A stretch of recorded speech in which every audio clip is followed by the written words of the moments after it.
This conference will now be recorded.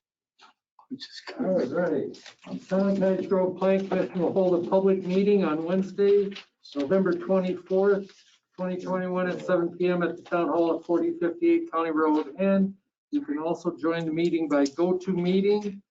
We have a quorum present. The meeting was posted at the Town Hall and on the website. I'll call the meeting to order, and you have the minutes of our last meeting, October 27th, in your packet. I would move approval as presented. I'll second. Motion by Anders, second by Myler to approve the minutes as presented. Any discussion? Hearing none, all those in favor signify by saying aye. Aye. Opposed, same sign. Abstentions? Yes. One abstention, motion carried. Next item is public concerns, public's opportunity to speak to the Plan Commission about any subject that is not a specific agenda item. Anyone online for public concern?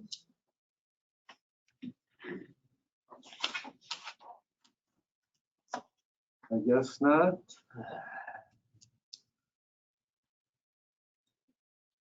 We'll move on.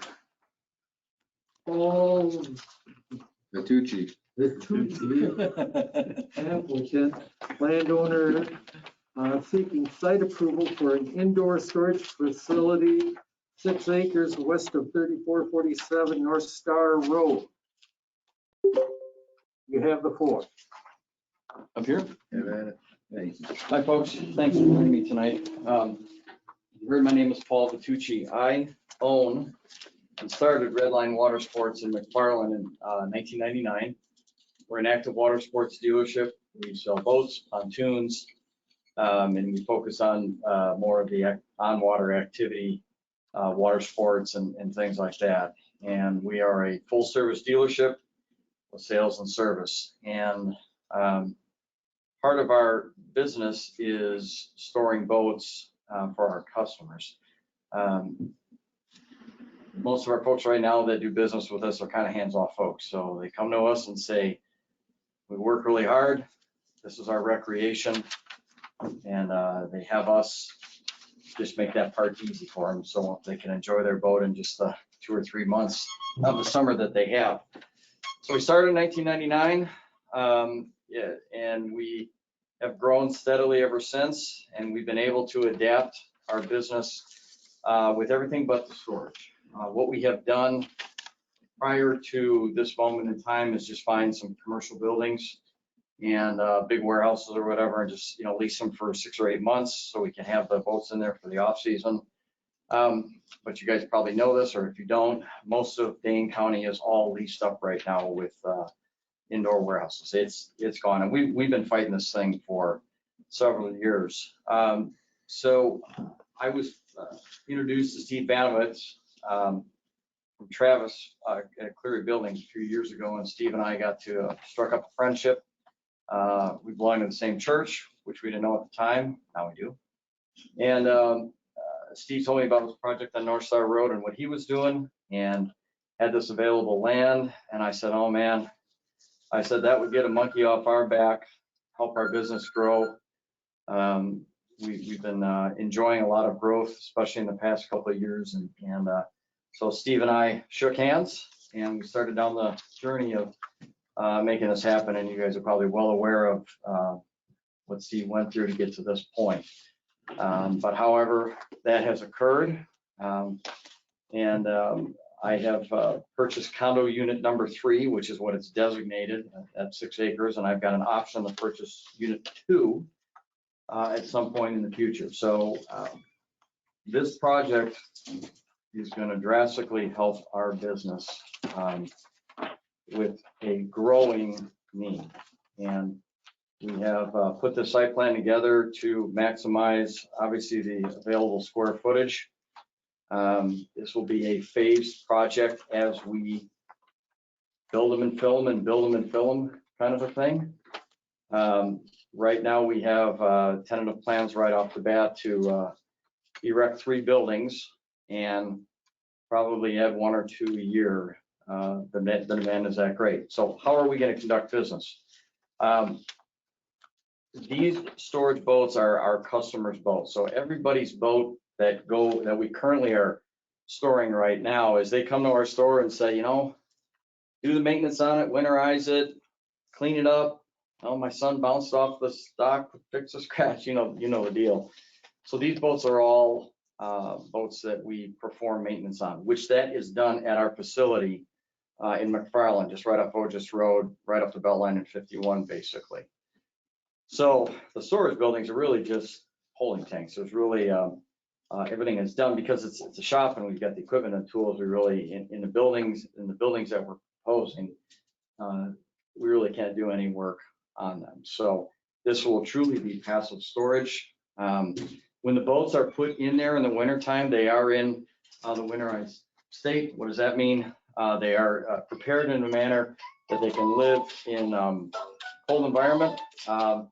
Fuel is stabilized. We've gone through a service. Batteries are disconnected, and they just enjoy their winters now. So that's the state of the boats. They're all on trailers. We have an electrical dolly. It's if you've ever been to the airport, you see how it's actually a company that does stuff for airplanes.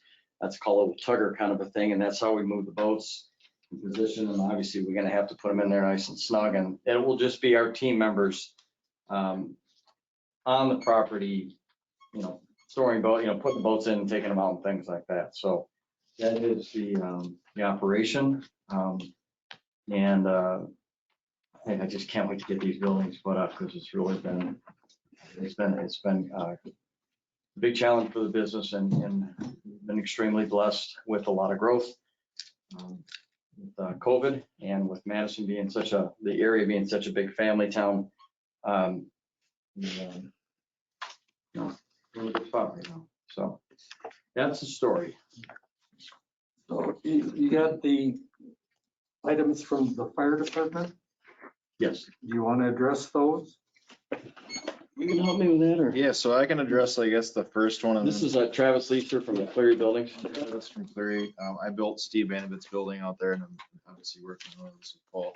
I can address number one, and then we actually have Quam Engineering, who drew these civil plans, is on Zoom. He can kind of address the other things with the dead end and XYZ. He's a little bit more we'll call it expertise to announce or to talk about those things. So the access to the building, shall provide portion of the facility or any exterior of the first story of the building not located more than 150 feet from fire department access roads as measured by the road. So basically these buildings are currently 198 feet long.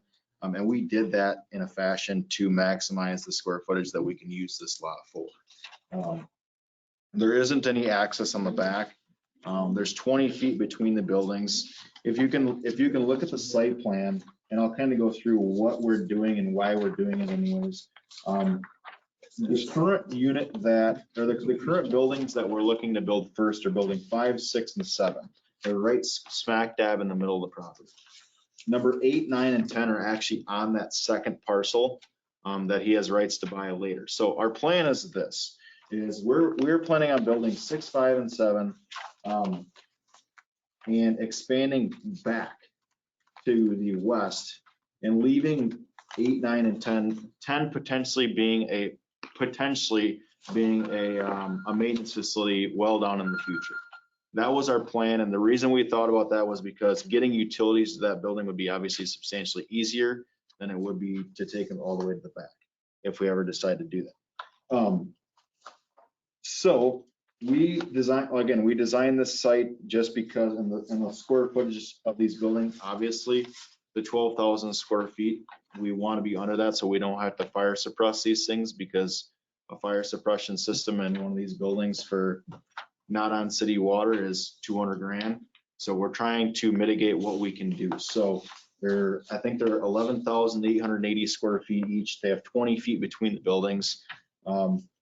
As far as fire access between the buildings, essentially there's not gravel between the buildings, but it is very, very, very flat grass. So in the event that a fire truck really needed to get back there, whether that would be a hose or, I guess they could potentially back between these buildings. I'm going to guess they're not probably going to be able to get very far.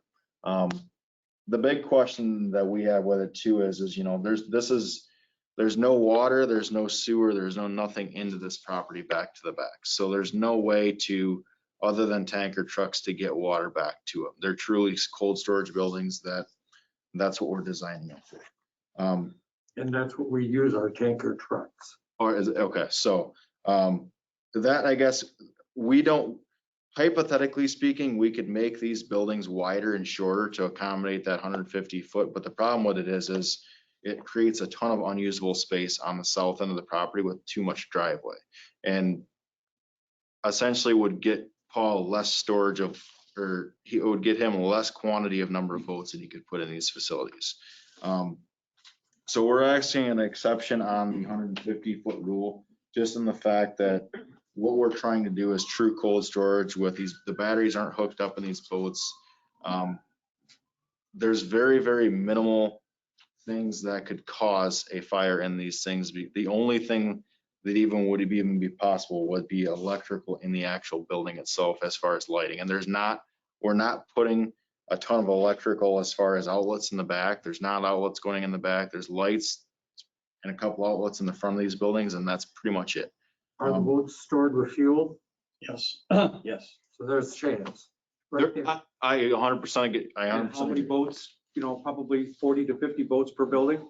Yeah. Times anywhere from 20 to 100 or 200 gallons of gas? Yep. Now, this is, just so you guys know, this is not the first of its kind in the country. I understand, This, you know, I understand that. and in the research that I've done with dealers, friends of mine throughout in many, many states, this is really, I mean, I'm just following a very simple playbook that many others before me have done and done successfully, and most importantly, done safely. What we could do is if that's a requirement, we could, I'm guessing, and Aaron could correct me if I'm wrong on this, we may be able to extend gravel between these buildings a short ways. That way, in the event that happened, we could back a truck between the buildings to supply water. I'm going to guess that's not going to do a ton for the stormwater management side of stuff, because all of this has to go to these ponds as is, and it's a phased unit. I think, if Aaron can correct me if I'm wrong, but I believe it's we've already been in touch with, so we already have state plans in the first building, and we've already been in, Aaron's been in touch with the DNR and working on the mitigation with the stormwater and with land and water and all that kind of jazz like that. And that's actively been filed with them, and we're making alternations as we go. So I don't know if that may be an option that we could do between the buildings, is put gravel to be able to get that fire truck back there, or even every other building, or XYZ. That's an option, I think, too. Maybe Aaron can correct me if I'm wrong, but other than that, Aaron can address the other three with the driveway, with those three middle sections anyways. But the last section is general storage, the 12,000 square foot rule. Again, we're doing that, we're under that 12,000 square foot rule for a reason. I mean, the suppression systems in these things gets very difficult and very expensive when you're not on city sewer and city water, and it's just not feasible for what he's looking at doing. So anyways, Aaron can address the other questions. And if you guys have any questions for me, feel free to give me a shout. Hi, this is, What, when you said city water, city sewer, it has to do with the sprinkler systems, I'm assuming. So basically, when you look at a sprinkler system in a building per se, there's a few different methods of what has to happen. If you're on city sewer, it's merely just a sprinkler system in the building, because it's got continuous water all the time. Now, say you take that city sewer water and water out of the equation. Now what you have to do is you have to create a reservoir that can hold XYZ gallons per hour, and then it has to have its own on-demand well with a generator, and those tanks are pretty large. And that's where your cost starts coming into, because realistically speaking, the way the code works is when there's a fire in that building and the building, the sprinkler system detects there's a fire, the water has to be there. It has to happen. But it has nothing to do with a sewer system, correct? Correct. Just water. Correct. We're just talking about water. Sorry. That's what the county had to do with their public works building on ED. Okay, They buried they a had to create large, a system. large tank with, Yeah, but there's no reason why he couldn't, and I'm just thinking outside. No reason why he couldn't put some sort of provisions in. And is it possible with one of those tanker trucks, if they'd had a hookup to the sprinkler system, it won't work? It doesn't have sufficient enough pump to pump that kind of thing. Okay, that answers that. Thank you. is Aaron ready? Hi, everybody. Aaron Felkuski here. Can everybody hear me? Yes. Hi, everybody. So yeah, my name is Aaron Felkuski. I'm with Quam Engineering. We're helping Paul with the site design, site planning, stormwater management, erosion control, grading plan that you see up on the screen. So as far as so we did receive the comments from the fire chief and appreciate those comments. I think the first item on there, when Travis had mentioned we could maybe potentially look at extending some gravel between the buildings. We could probably talk more about that. From a stormwater perspective, I think we can probably get something to work if we need to extend between maybe every other building, the 40 feet or whatever that dimension was. I think it was 48 feet. If that's a requirement, that's something that we could look into. The second comment on there was regarding the driveway width. So 20-foot wide driveway was mentioned in the comments, and currently the driveway is 18 feet wide. And with some minor adjusting, we should be able to widen that driveway another 2 feet to provide the 20-foot drive aisle. And then the other comment on there was, I think the third one was providing a turnaround in front of building number 1. That's to the left-hand side of the page there. And again, with some minor adjustment back there, we should be able to provide a hammerhead turnaround. We were looking at if a 20-foot wide drive or fire lane was right along buildings 2, 3, and maybe partially into building number 4 there on the southern edge, we would extend the hammerhead down to the south from that point and provide 70 feet from the south edge of buildings 2, 3, and part of 4 going to the south. That's to the bottom of the page. And that would end up essentially where the bottom tip of the hammerhead would end up essentially where there's 2 18-inch proposed storm sewer pipes that go underneath the gravel driveway in that location. And what we would do there is we could just do a slight rotation on those storm sewers, rotate them counterclockwise, just a slight, ever so slightly there, and extend those another 20 feet. And we should be able to accommodate space for a hammerhead turnaround in that location. And then the other one was regarding the gravel depth, and we were going to add a note to the drawing that specifically says that the gravel shall be designed to support a minimum load of the 58,000 pounds for the fire truck. So with Weigh in on that a little bit also is, and this has just been discussion the last few days that Paul and I have had, is between gravel and crushed asphalt. And we're kind of looking at alternatives because crushed asphalt is much cleaner product and it's going to be much cleaner on his boats, less dust, XYZ. And I think that's the way he's leaning. And that compacts much better than what gravel does also. So I can't speak for Paul, but from the conversations we had today, I think that's probably going to be the route we go.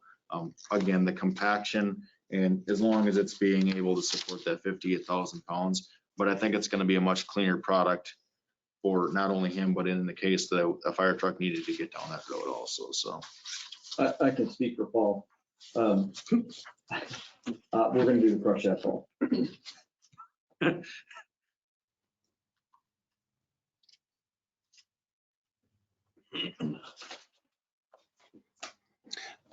And that's basically all the, I guess, response comments that I would have on comments 2, 3, and 4. And with those minor adjustments, we believe that we can address those. And then I think maybe we're just looking for some confirmation on comment number 1.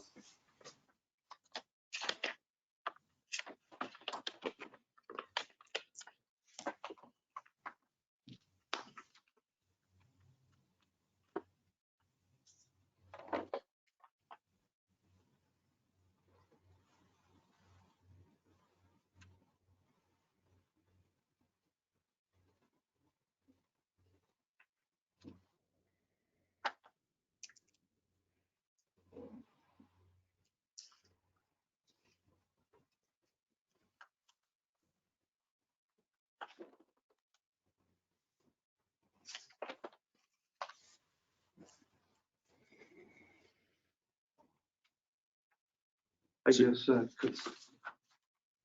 comment that I have is that I'm not personally willing to go ahead and deviate from the recommendations from the fire chief. Having been in emergency services for the last 40 years, I just know that when you skip here, you skip there, and 9 times out of 10 plus a very long military career, it's going to come back to bite. And I do not want my people next door, fire and EMS, to have to potentially be put in a real hard spot because of the fact that we made it a little easier for you. I also would recommend that some sort of, and again, I'm not a road engineer by any stretch, but I would recommend that there'd be some substantial type of base put in between the buildings. You know, I mean, it could be, any one of those buildings could be the only access to get to the north side somewhere between here. And if you can't get a fire truck between the buildings because it won't support the weight, again, enough room if it's only 20 feet in between. Is 20 feet enough to steer one down? They better be able to. They pulled the truck out of a 14-foot wide door. Yeah, but they're coming off that gravel, making a right-hand turn, hitting the building. So that's the other thing. It's a good. No, I personally, I don't know why you would ever pull a fire truck between those buildings. I'm just thinking if you have to get to the other side of a further building on down there. I wouldn't pull a truck between those. What happens if something happens in the building? Now you're trapped between 2 buildings? You're staying out in that. How long is the building? They're 190. 198. 200 feet. That's Yeah. awful lot of hose. We got a lot of hose on those Yeah. trucks. Okay. 1,000 feet of hose on the truck.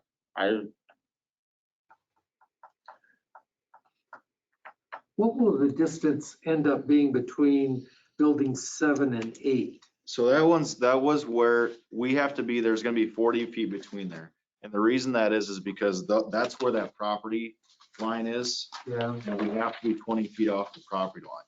So those buildings, because they're separate parcels, we have to maintain that 20-foot setback. Okay. Because when you encroach within 20 feet of a setback, it requires fire separation from the property line. So that's why we're at 40 feet there instead. So it's 20 and 20. Okay. Any other questions on the fire department's comments? Couldn't that be your access then to the back? Could possibly be when they own both, if they want to. Would How many feet on the backside are we? make sense for that to be used that way. But what is the swale in the back? Yeah, there's a rock swale along the entire north side of the property that's carrying all of that water from the north side west to those ponds. And it's all riprap rock. So you can't really drive on it. You can't drive, you ain't getting back there. I mean, yeah. pretty much from meandering, yes. I want to say those buildings are laid out 30 feet off that back line. I think Aaron can verify that. But I want to say that there was a, yeah, so there's a 30-foot wall. If you look on the right top corner, there's a 30-foot stormwater easement for that property, for the back of that chunk. So they're 30 feet off the back of the lot, and that is a riprap. That is a riprap inverted crown, we'll call it, to take all of that water to that pond. And then between 8 and 7, as there's 40 feet. Between the other ones, there's 20 feet. When you start your swale, is probably what, up 45 feet from the front? That is, it looks in that retrospect, yeah, 45, 50 feet from what the scale looks like. Those swales are pretty minor. I mean, Till it gets to the back though. till it gets to the back. The buildings, as far as grading wise, that property is relatively flat other than the south. We have to cut quite a bit of hill out of the south. The property is relatively flat until you get to the back, as those swales from finished floor elevation, the bottom of the swale looks to be 5 feet lower than the floor elevation. So it's not huge. It's not like it's straight up and down, but it's not flat by any means either. So you got about a 5-foot drop, you figure? Correct. That's what the plan looks like there. And then between the buildings, there's only about a foot drop between the buildings and a foot drop in 20 feet. So that's relatively flat also. Where the ponds on the west side of the property get relatively steep because they're ponds. I mean, that's just part of what they are. And again, this is, I think, if you look at the time schedule, this is over basically a 3 to 4 year excavation plan of different phases on this unit. Currently, we have planned to phase the first phase of this would be the ponds, 5, 6, and 7, and the driveway. That's our current first phase, anyways. So with reference to the fire trucks, the only access really is Could be from along the south side, yep. And everything has to be pulled, all the lines have to be pulled to the north. If it needs to be, yep. Yeah. Are there doors on the north side? No, there's fire exit doors that we have to have egress doors everywhere within 100 lineal feet of the building. Right. But I can actually show you if you'd like. I have an actual aerial, 3D rendering of the building, so you can kind of just see it. I'll just throw it in front of you guys. There's basically on the south side, there's a 14 or a 16 by 14 door on the south end centered on the building, and that's it. So this is what the building looks like. Essentially, it's got clear paneling on both sides to get some natural light. Not designed to be heated, with one door on the end and service doors where needed for fire egress. Is that the color scheme also? What's that? Is that the color scheme also? We haven't verified that with Paul, but that's more up to him. Right now, our tenant's gonna be in the brown and tan. We want the building just blend in the environment. We're not there. It's not like a gas station or anything like that. We've got to amplify. We want to actually just reduce and to kind of let it blend in the landscape. What does your neighbor look like? I forgot. What's the name? Capital? Capital or Benevitz? Capital Underground's to the north, Steve Banovitz is directly to the east. Yeah, what's the color zone? His building. Good question, but I'm gonna find out.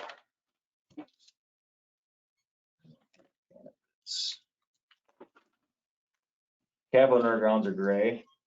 I do know that.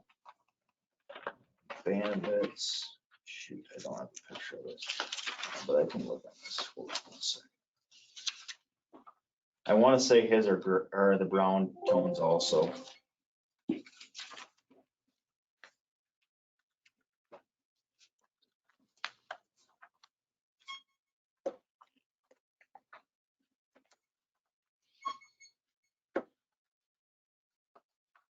It is hickory moss, which is like a tannish and green, actually. So the same earth tone, I assume you're looking at, but more of a brown roof instead of a green. So that's kind of what his looks like.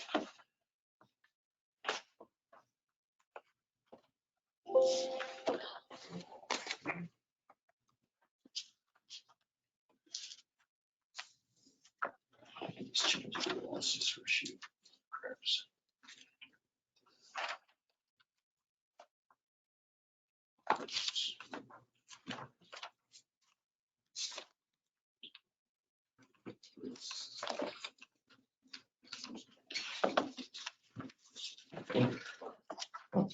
Yeah. What's the height of the building to the peak? The peak height is right around 24, 25 feet. The eve height is 17 with 16-foot clearance. It's a 412 pitch building, so it's right around that 25-foot mark.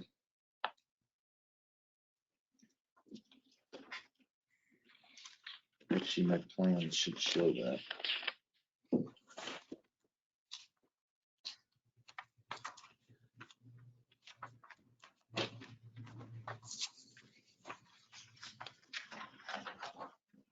So are you looking at allowing any parking? I legally have to have a handicap accessible unit in front of the building, which will be accommodated in front of the building. But that's really all we're required. 7? What's that? What, building 7? Every building has to have its own one handicap accessible unit. You can see that on page 100 of my plans. There is an accessible parking stall in the upper right-hand corner. You can actually see it on the plan of where my engineer kind of drew it in where he thought. That can be really anywhere on the file. The big thing is it's got to be, which we're fine with, where it's got to be within, it can't exceed 1% slope, 1 or 2% slope to the accessible route to the building. So one of those two.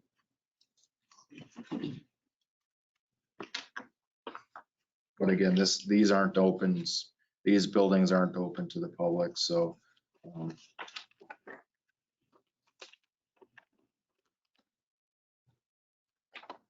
Being that they're cold storage building, they're not occupied buildings. So they don't need bathrooms, they don't need that kind of stuff. The only time you guys are there is when you're moving boats either in or out, right? Yep. I'm assuming. And we will be moving boats in and out. So the way we work, the way our system works is that in the fall right now, we're serving people that store their boats on their own. We've got our hands full. And it's kind of it's a foot race, so about now when the weather closes in. So we want to get those folks taken care of. We have all of our current boats in the storage in a what we call a pre-winterized scenario where the batteries are disconnected and we actually shoot some stable into the fuel, and that's a small part of the process.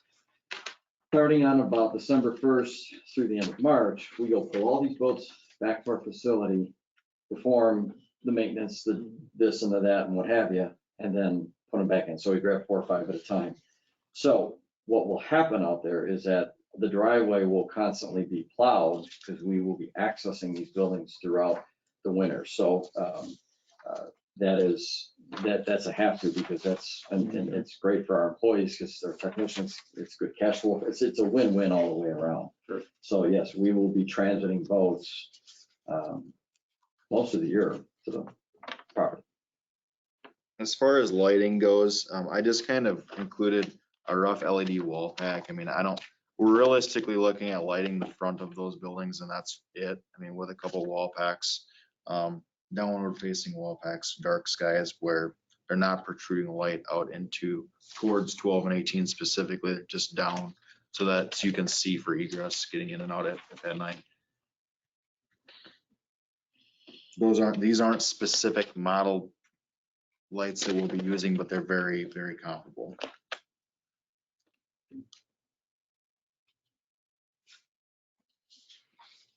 Any proposed landscaping? We don't currently have any, as we weren't aware of it just because of the other developments out there don't have any either. So, I mean, if that's a requirement, I get we can address it, but that's more of a question than anything. There's not a ton of room specifically there too, because of the rock swales to move the water. There's not a ton of room to landscape. That's what I would say with that. There's a lot of pipe, there's a lot of rock. The only really green space there is on this property is first off the ponds, and a very, very, very narrow strip on the south side of the property. And potentially between the buildings, that's really your green space. Everything to the north is rock. The driveway is obviously rock, and then the buildings themselves. So we're just really trying to maximize the actual property. We had to, that 40-foot between buildings 8 and 7 was something that just came up with my engineer as far as having those separate lots. That's why you see building number 2 a smaller width than the rest of them, because we had to accommodate that extra 20 feet. So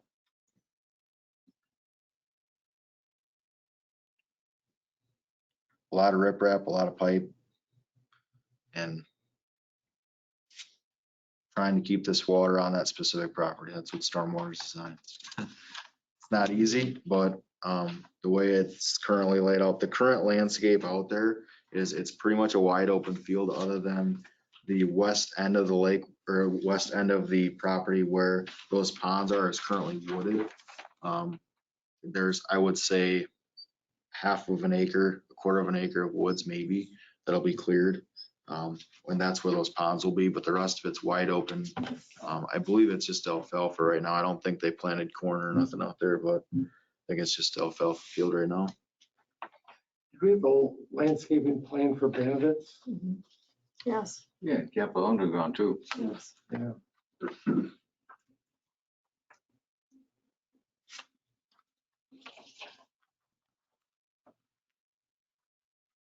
Question? Thoughts? Primary storage is during the winter, right? Mhm. So we were talking about pulling those lines if there's a fire between the buildings. And if there's snow, is that a big deal? I mean, it's gonna whip northern winds through there, and because of even my own personal building, I know that they're set up the same way. Gable ends are to the north as mine is. And the wind comes through there and it just mounds the snow up alongside of the building. So that's just my thought. I don't know when. What's between the buildings, gravel or? Just grass. Right, they were playing this grass. Okay, there's grass between them. So not something you could even plow or kind of keep that open if you had to, but. No, because anything that they plow is probably going to go towards that riprap on the south side. And was he gonna need any dumpsters or any type of shielding? Fencing? If he has any, they have to be shielded. No No. dumpsters?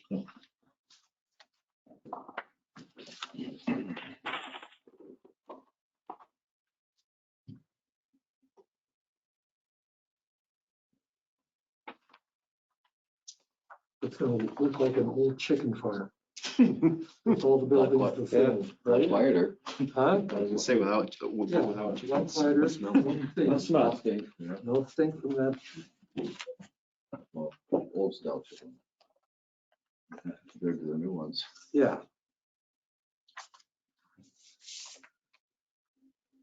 And all the buildings are the same height. Correct. Currently, we have all the buildings are identical. Is the plan.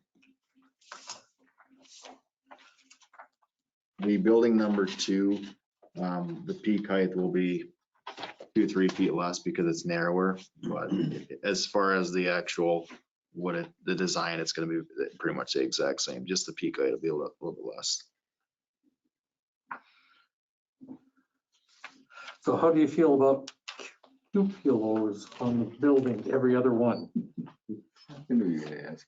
Well, Can you help me with the definition of what is that? $1,500. Just an aesthetic. Yep. Oh, the little cute little- thingamadoos that do absolutely nothing but make everybody feel good. yes.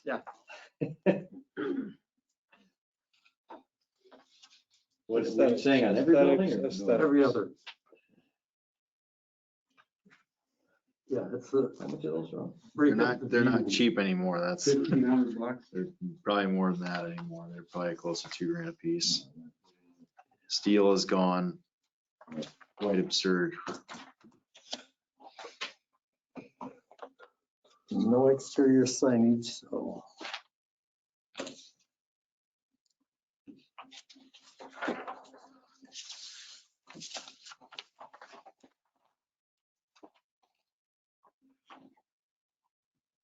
no outdoor storage. We do need to see a landscaping design. I would assume Steve Banovitz could do that for us. Certainly, I would assume so. You hope so. I would think.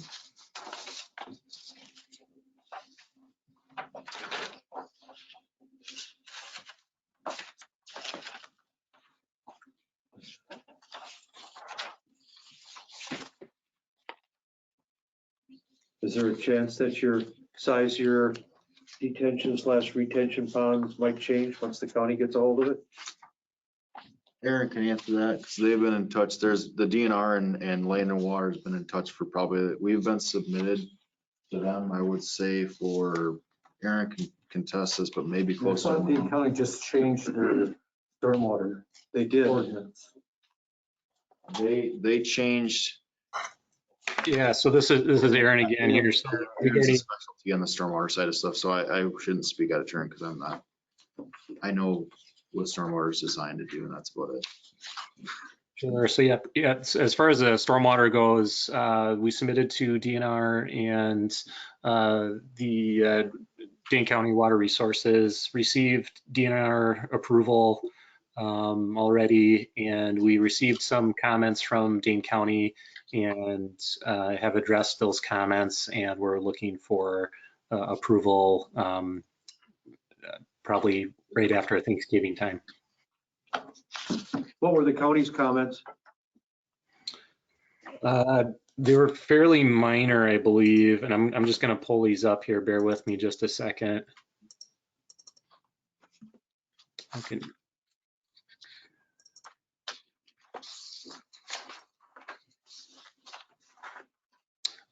One of them was just confirming that the wet pond, so on the west-hand side, we have that 2-pond system. The pond on that's labeled wet pond, that's providing most of the sediment control. And they were just looking for us to verify that that is providing 80% pre-treatment before the water flows into that rock trench that runs along the north property line between the buildings and the property line there. And there were some other minor adjustments on just making sure our pipe size diameters are consistent between the detail and the plan. And then there's a couple other modeling, just some minor modeling adjustments on there that really didn't change anything on the plan. And there's a maintenance agreement for the property and for the stormwater measures, and we just had to add the owner's information to the maintenance agreement. And that agreement will follow the property in perpetuity. There's a tongue twister there. And then the final comment was regarding the construction schedule. The county has a maximum 3-year period for erosion control permits. So our schedule right now, it's anticipated to go beyond the 3 years for the overall development. I think we had 4 years planned in there for right now, and I think like Paul had mentioned, that could fluctuate depending on demand. It could be moved up. But yeah, at the end of the 3 years, if there's still a building or two that need to be constructed yet, Paul will have to apply for another erosion control permit for just the remaining work. And those were pretty much the comments from the county. Okay, thank you. Outfall for the wet pond comes out to the south, and then is the water going to the east and then leading going to the north? It goes from the wet pond to the dry pond, so it flows north. Yeah, so for drainage from stormwater for the pond, so water flows in. So the gravel driveway that is pitched to the south to the swales. The first couple 100 feet of the driveway off of North Star is pitched to the north, and right before you get to building 10, that's where the gravel is pitched away from the buildings and drains to the south to the swales. So there's the swales along the south property line. There's that take the water to the twin culverts, those two 18-inch diameter culverts that drain underneath the gravel and then drain to the wet pond. And then the initial rain events, the lower rain events, will drain. First, they'll go through up at the northeast corner of the wet pond. There's a 6-inch pipe that'll take the lower rain events north to there's a manhole that is at the northwest corner of building number 2. It's called storm manhole with weir plate. So that water is going to enter that pipe and then drain to the east and enter the rock trench that's north of the buildings to meet the county and state infiltration standards. So that pipe will be a perforated pipe that will carry that water in there. And then under higher rain event, and then so that'll meet the infiltration requirements. And then with that, getting back to that manhole that's northwest of building number 2 that has a weir plate inside to control the release of water that heads into the dry pond from there. So there's a 24-inch pipe going from that manhole into the northeast corner of the dry pond portion, and the dry pond is the one that's on the northerly of the 2 ponds.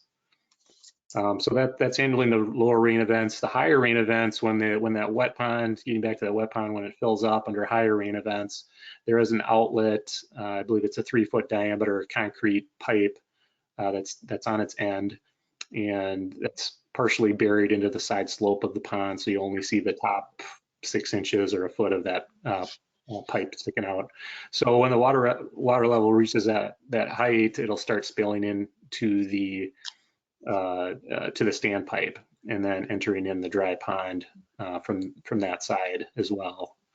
So that handles the higher rain events. And then there's another outlet structure at the northwest corner of the dry pond to provide some additional rate runoff control and help meet the rate control standards. And then that discharges via storm pipe at the northwest corner to a riprap pad. So that's essentially the stormwater design in a nutshell. And we're also utilizing I know we're talking about green space. There's some comments on green space before. That we are utilizing the swales that are along the south side of the property, the swales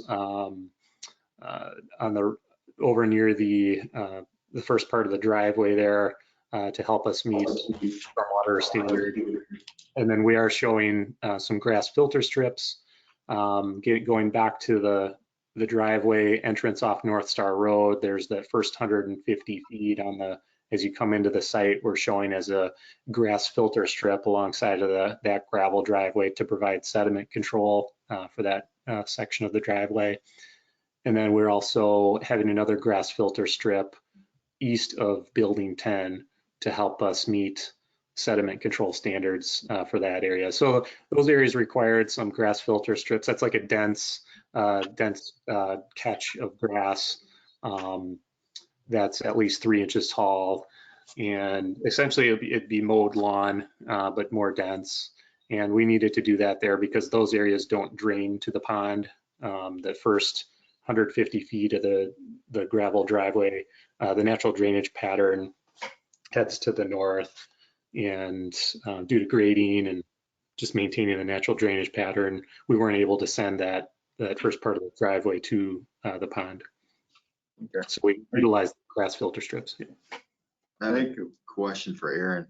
So Aaron, if that grass filter strip is there, can we put landscaping in that grass filter strip if required, or how are we going to address the landscaping criteria? Yeah, so I think that's something that we could probably work out with the landscape designer. But yeah, usually those grass filter strips, those are supposed to be densely vegetated as lawn, but that's something I think we can work through.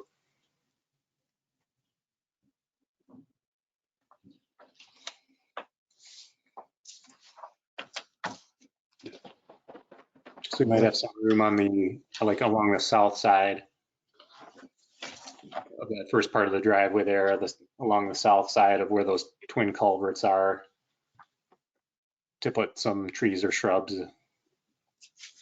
And then maybe between the buildings. And then maybe so east of building 10, along North Star there, maybe there's an opportunity there for some landscaping, some trees and shrubs.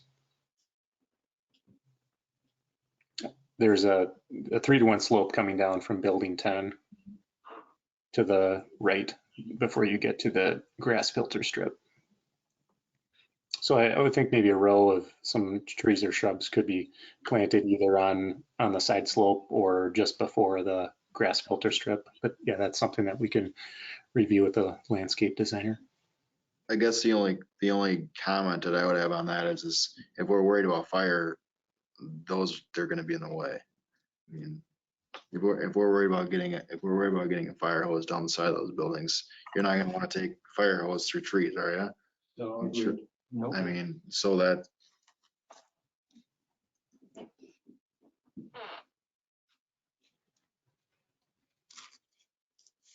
So yeah, it sounds like putting landscaping between the buildings is off limits. I would think. I would say yes. Mhm. Not if you want fire protection. I'm sorry. Not if you want fire protection. Correct.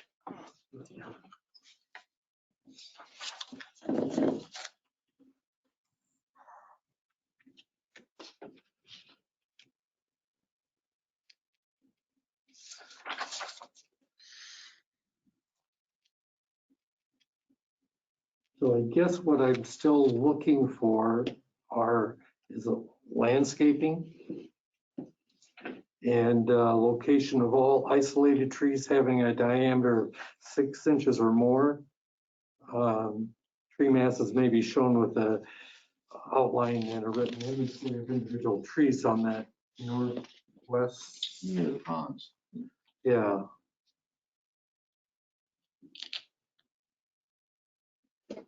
Northwest corner. And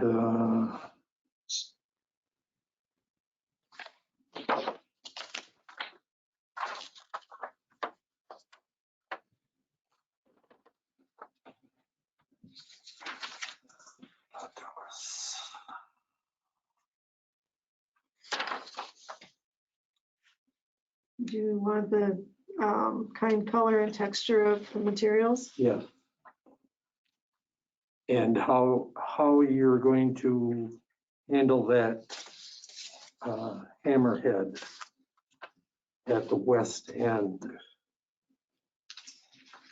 Do you recall what we just put for at the end of down by where Christie lives, where we ended up doing, we did the end of the road. Janelle? Yeah, Janelle. Wasn't that a 75-foot, was that 75-foot diameter or was it radius? I think it was a diameter. And in order to get the, i.e. school buses, garbage trucks and a fire truck to be able to turn around at that, I don't remember what that I guess was. because But there needs to be a way to get in and get out with the fire trucks. correct. Or ambulance or police. And is it going to be fenced? No,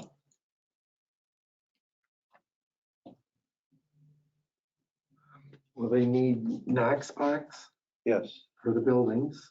I'm pretty sure they do. yep, I do know that for a fact. Huh? Is that a town ordinance? Yeah. Knox Yes. box? You'll need Knox And box. county actually also. Yeah. The only thing I don't know if it's Knox box per building or if it's Knox box per facility. You'll have to look into that. I would believe that would be per facility. You know, all the buildings keep the same in one Knox box, I suppose. Yeah, you do. Oh, yeah. so getting to the fire truck, just remember that every building has got, we're doing exactly what a fire truck's gonna do multiple times a day on every one of these buildings. So Fire trucks don't want to do this. They want to be able to turn and come yeah, back. out. at the end of the road, yeah, but for individual build, there will be obviously very easy access unimpeded from the main driveway to every, if the issue. is- Correct. I see, The trailer, as you're talking. about 50 feet on the narrowest side.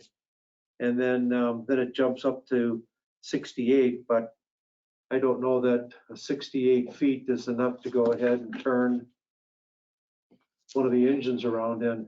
I don't believe so. Probably not engine 3. That thing needs about 40 acres, But but New ones aren't getting any tighter. no. Hey, this is Garrett. Sorry to interrupt. I maybe just had a quick comment on that hammerhead turnaround in the space there. Maybe you don't have the. I put together a fire lane drawing, kind of showing a red lined path that's 20 feet wide, and then it will, as it terminates in front of building number 1, we were going to widen. So right now, as you come in, we're going to widen from 18 to 20 feet for the fire lane. And then the space between the buildings and the south edge of the gravel, right now it's 68. We can widen that to 70. And then it does narrow up to 50 feet. And then as you get to the front of building number 1, we can widen that to 70 feet. And then just move the end of those culverts a little bit to the east to provide a little bit more room there. And I was looking at the IFC code, and we can provide what's in the IFC code as an acceptable alternative to a hammerhead. So we can fit, so from the top of the T to the south, we'll have that 70 feet. And then we'll have 60 feet on either side of the T for access there. So yeah, don't mean to interrupt, but I figured that'd be something worth mentioning there. And we can certainly provide that plan that shows the fire lane and work through any comments on that if there are any remaining with the fire chief, if that's acceptable. Yeah, you can always talk to him in between. You have questions. Is there anything? No drywall on these, correct? No drywall on the ceiling. On the portion of the trees, so you want us to determine the number, I mean, we're tearing everything out. There's not gonna be a tree on all of that wooded chunk on the west of the property is pond. On the northwest corner. It's gone. I mean, there's not gonna be any trees left. I mean, the way our site plan is there's 0 trees on that side. We have to grade the whole thing. So I'll be interested in seeing your landscaping plan then. do you guys have a specific criteria that we need to follow for the landscaping plan? How do we just, I guess I'm confused of how we go about that if we don't know what's required, I guess. Unless it's in your subdivision ordinance, any specifics, but Take this. I think it is in the subdivision. What's, 12.08.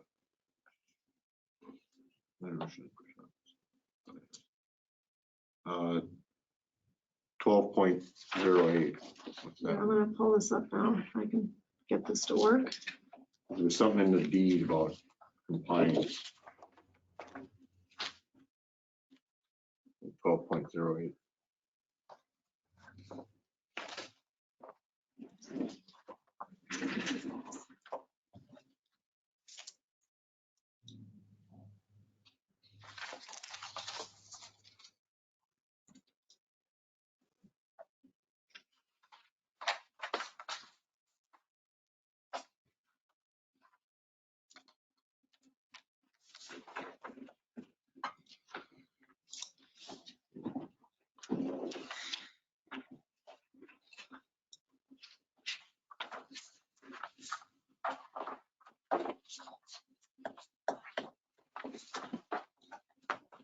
While she's looking at that, I was just thinking about, he was talking about getting between the buildings.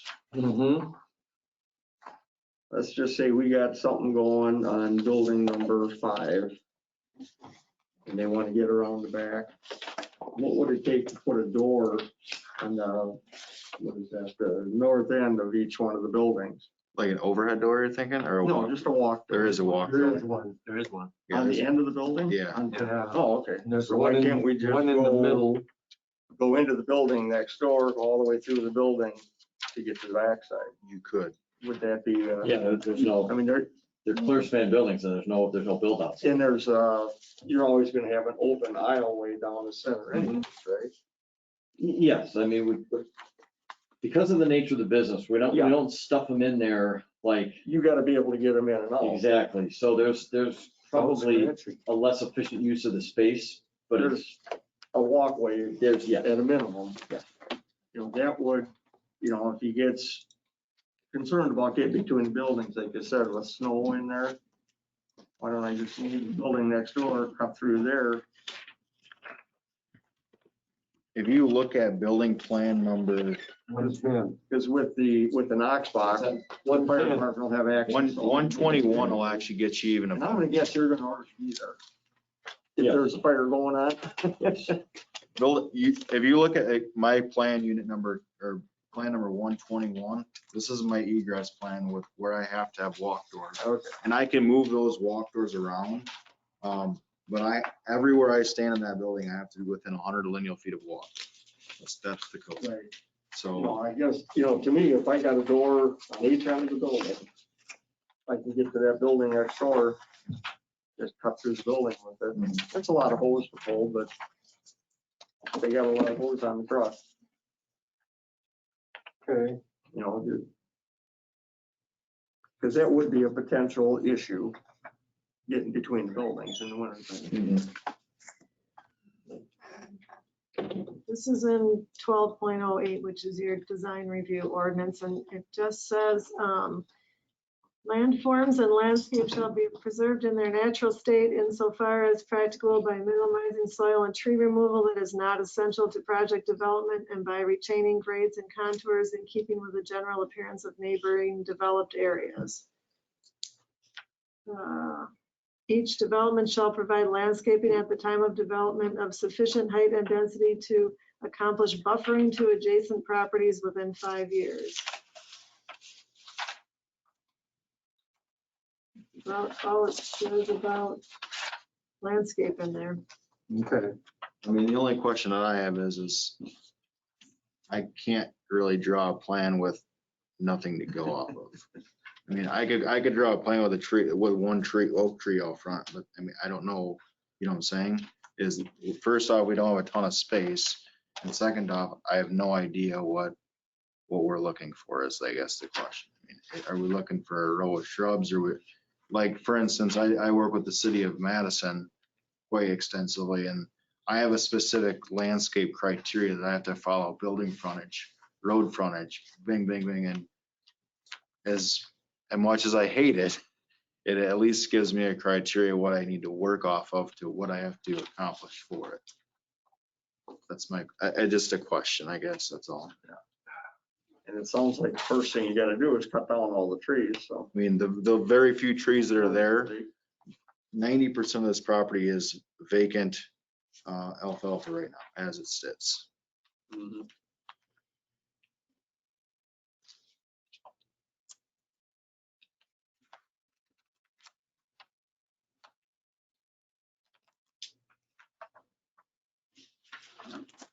Where those trees will be, those ponds have to have certain vegetation in them also. So they're not gonna be trees, but there's gonna be vegetation in the ponds. Yeah, cattails, weeds, and Yeah, we have many, many detention ponds and retention ponds in the township, and we know exactly what they turn into. Eventually. So do with what you can with 12.08 in our ordinance. so the moral of the question I have, the last question I have is, there's no way of getting conditional approval where we can start working on these buildings as a whole. I don't think not tonight. You don't have enough information. So you need you need me to provide building materials, colors? Colors. You need to see how that hammerhead or however you're going to work to get things turned around in there. You know, the way you've got, this is just a editorial on my part, the way you've got things packed in here, it's almost like this should have been built within an incorporated area. Not that I'm trying to drive you away, but it looks like you're trying to put 10 pounds of you-know-what in a 5-pound bag. You know, I Yeah. mean, you say, I don't have a whole lot of room here. Well, yeah, you would. Get rid of a building, move things around a little bit, just kind of squish things down a little bit to perhaps make it easier rather than taking things all the way out to the inch minimums. You know, I understand it's a business situation, and the more buildings you get, the more money you can make by the more boats you can store. But at the same point in time too is, none of us here in this board, and I'm pretty sure I can speak for everybody, is going to compromise anything just to go ahead and, you know, let you squeeze everything. And I'm not asking for compromise at all. I'm Yeah. not, that's not what I'm asking for. I'm asking for a criteria that we need to go off of so I can get you what you need. That's what I'm We asking. need some screening between your property and the neighboring properties. Vegetative screening, Yeah, not fencing. because it's not always going to be a farm field, and, you know, it sits on top of the ridge there. You're going to see those chicken coops forever. So with that said, not always being farmland, under design standards, is he exempt to having the front of the building some other facade other than steel? To have like a wainscot up, that'd be brick or something like that, because that's in here. It's just Vanovitz, I know when he adds his office, he has to have something different. okay. Because it says prefabricated metal siding and the light are discouraged for such facade areas, which would include structural concrete, prefab metal, unfaced concrete block, like that. Yeah. So I'm just I wondering. don't think so.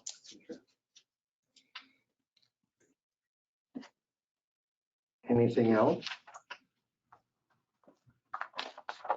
Is there a motion to table to the next meeting, waiting for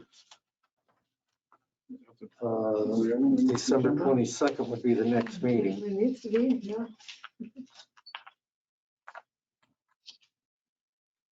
I'll second the chair's motion. Motion by Hampton, second by Sanders. Discussion on the motion. Hearing none, all those in favor signify by saying aye. Aye. Opposed, same sign. Motion carried. Thanks for your time, guys. Thank you. Thomas M. Julia A. Williams, applicant landowner, rezone 2.1 acres, 4407 Giles Hope Road from RR2 to FPB.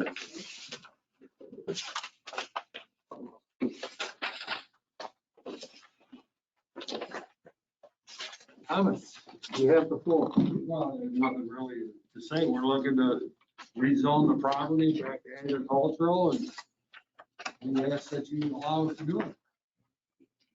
There's a lot of information that came in the last day or so. Has everybody had time to read it? I have not Understand it? entirety of the 53 pages that I got. And basically, the 53 pages is nothing more than a subsidy of the record, because the one thing I do understand is how these things work.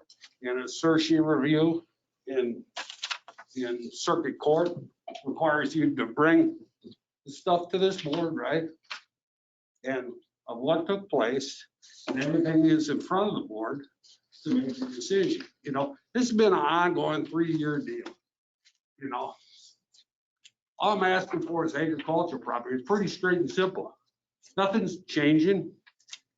Nothing's changing on what I do. Nothing's changing in my property other than being allowed to rezone like the state law allows me, like your ordinance allows me, and like Dane County zoning allows. I don't know. I don't know what the big deal is. I've never seen so many people in the farm preservation business stop somebody from having an agricultural piece of property. What kind of agriculture do you do on your property? you don't have to do anything on your property. What I'm looking for is the permitted by right uses that come with the ordinance. Just like if somebody wants to build a house and rezone their property to a residential deal, to build a house, he has to come here and before he can build a house, he has to rezone his property to residential before he can build a house. Correct? Before I do anything with my agricultural thing, I have to rezone it agricultural. And at that point in time, once it's rezoned agricultural, I can decide what out of the 13 choices that Dane County gives me, I get to choose one of those 13 that I can do. Or I can choose none of them. And that's my point, is that you can't condition this thing on anything other than what the law says. The ordinance says that these are permitted by right uses. I live in a farm preservation district, number one. Does anybody disagree with that? Is he in So- farm pres? What's that? Is he in farm preservation area? Yes, we are. Today's. Yes, we are. So we're in a farm preservation district. Once, we just want the opportunity, just like anybody that lives in a certain area, if you live in a, something you pick for, that the town has decided that this is gonna be a commercial zone, and I want to pick one of the commercial zones out of the ordinance and go rezone it to that, not knowing what I'm exactly gonna do with that property, that's a right of mine. The board can't tell you what you can do with your property. You have control and regulation of you got your comprehensive revision or your comprehensive plan. We fit within that comprehensive plan. And that's cut and dry. That's as what we call as a matter of law, that's what it is. Everybody wants to get involved with conditional use permits. You know, I've been told for however many years, I've lost count. We've been here 10, by the way. Most of you don't even know who I am other than what you probably read about me or somebody spoke about me, but we've been pretty quiet people. We've met. Yeah, a couple times. We've had some conversations, but I'm just like you and anybody else, right? I just, you know, I want the opportunity to do with my property what the law allows me to do. Within the realm of the SPD. And I don't understand what the big hang-up is, right? All this other stuff is just, you know, the 50-some pages that came in today is just because, once again, I gave Dane County an opportunity, right? They send that application out. They said that these things aren't factual that I put in my application. Send them an email and said, hey, tell me what you think is not factual. I give you an opportunity to write whatever you want. They haven't done nothing. The first pages of that email, right, of that 50-some pages, because that is fairly new. That email is something I sent Roger Lane when it took me 3 weeks just to get him to set my application over a partial number that, quite frankly. Let's talk about the rezone.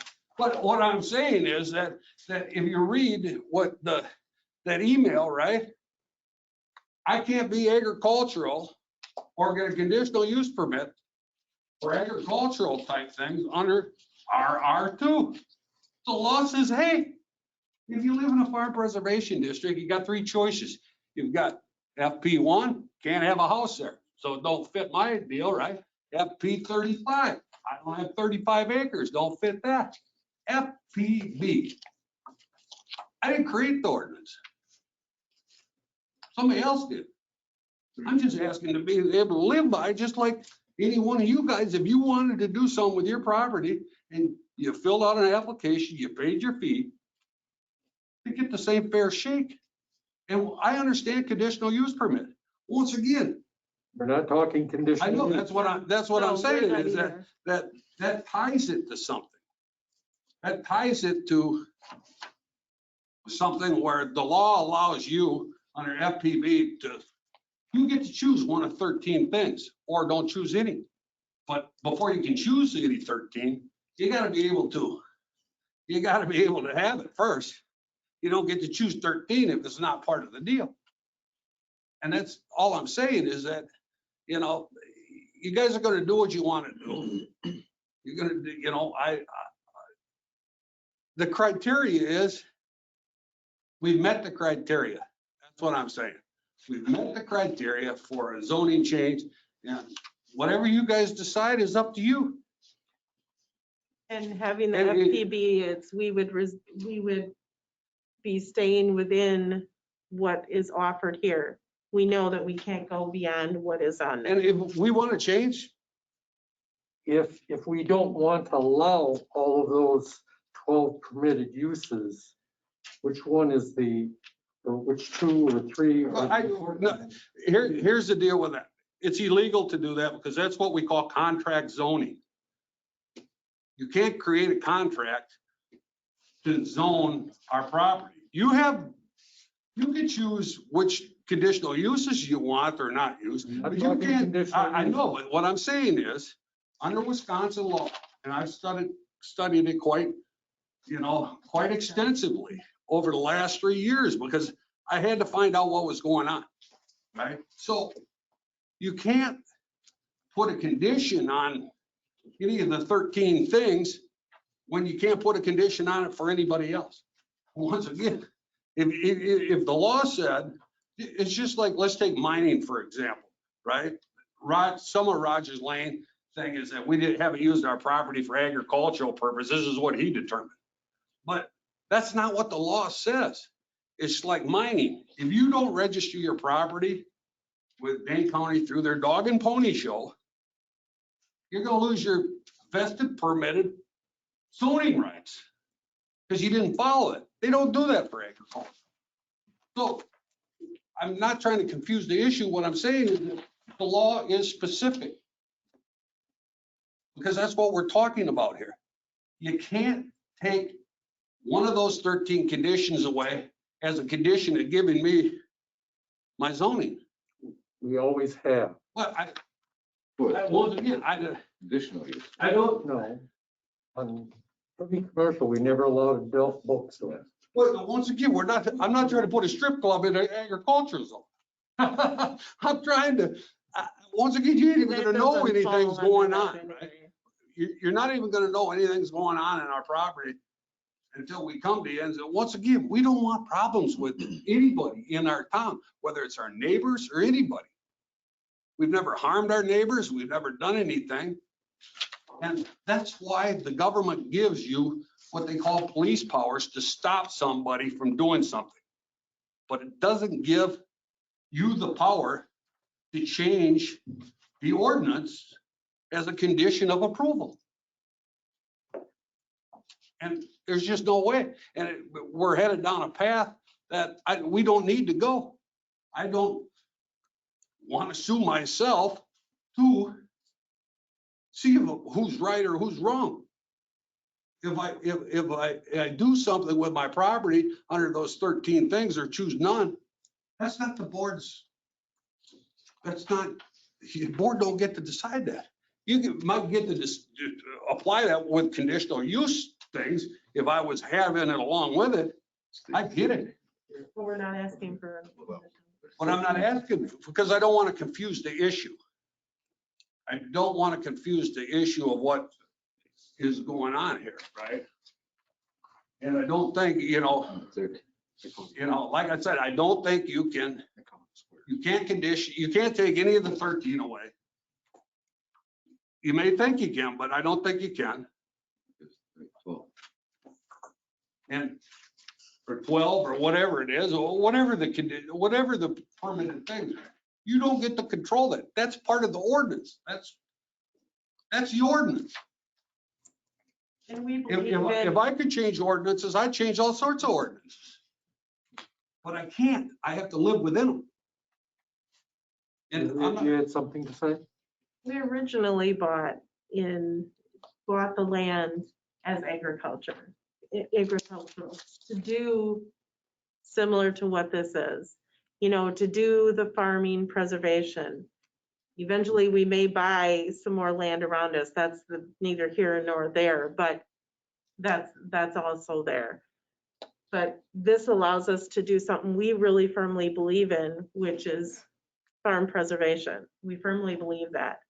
Doing things for the community, doing things that we can do within this. We're up there in age. We're not going to sit there and do something astronomical if you think we are. That's not what we're all about. We're not looking for any conditional use to do anything beyond. This is what we're looking for. This falls within what we are able to do in our age group and what we originally bought the land for, that kind of was taken away from us. You know, I grew up on a farm, so this was always my passion, and he allowed me to find this land to do that for us. And so to What get back can't you to, do? we can't do it in residential, okay? So the things that are here, and I don't have to name one, because there's things here that we were considering to doing that are of the 13. And to ask for zoning, we don't, if this fits within what we may or may not do at all in our age group. But farm preservation is something we believe in. We believe that the town, it believes in it as well. We fall within that where we reside right now. And it's something that we bought the land originally as agricultural, excuse me. So Which is why we're asking for the farm preservation, because the ag was taken away. so you guys bought the land, We were ag. the 2 point some acres, whatever it is, right? Yeah. It was zoned ag exclusive because it was part of a larger farm. And so when you bought the 2 acres, it became a non-conforming ag exclusive. Is that right, Ken? No, it came substandard. Big difference And then, by state law. I mean, just, I'm just going to explain to you, don't confuse these two because they're both defined and but you had the proper, you had zoning, ag exclusive. It just was not, you bought all of a small parcel. It was zoned ag exclusive. But it doesn't really fit. I'm going somewhere with this, okay? But it doesn't really fit the totality of the ag exclusive stuff. It doesn't matter. It was, it did. Okay, but it was ag exclusive. I'm trying to understand this, okay? They had a rewrite of the zoning laws and they wanted to put you in RR2. No, they put us in our. They didn't ask us. And, yeah. So, Well, after he was A1 exclusive, he then went to Well, A2. let's talk about, since you brought it up, right? Let's get back to where we started with this thing, right? First off, Roger Lane, you know, the issue came about because of, we didn't want problems down the road, right? We're Ag 1 exclusive, right? The only big difference between Ag 1 exclusive and anything else that we had, that was the only problem with our lot was we didn't have 35 acres. Right. Everything else was what we owned. but Which is the same as what is on here. I know. So we're not asking, it isn't like. I get it. You were, and I don't know what the difference is between non-conforming or substandard. It's a huge difference. Yeah, I don't. It's, county called it as non-conforming, Ag 1 exclusive, non-conforming. No, The county never used the word substandard. substandard. Once again, it's substandard by state law definition. In my mind, they're the same in this. They're not. Once again, you don't get to define what the law says. Let him speak, Tom, But, so he can get to his question. Yeah, okay. so they took, in your mind, they changed you to a different zoning classification instead of trying to fit you best what you had, even though it was either, I don't care, substandard or non-conforming. So your desire is to just get back to this because that's what you think you had. No, because once again, I want to be able to choose, just like if I wanted to build a house on a residential lot, I'd have to rezone it to residential. And before I built the house, and if I didn't build a house, it doesn't go back to whatever.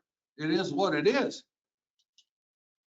And my point is, first off, Dave, you don't understand, I've been in the agricultural business for 10 years. I built over $10 million worth of agricultural sheds all over. You want to see the copies of my contracts? You want to see the copy of my finances?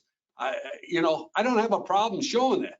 What happened was Roger Lane did not like me.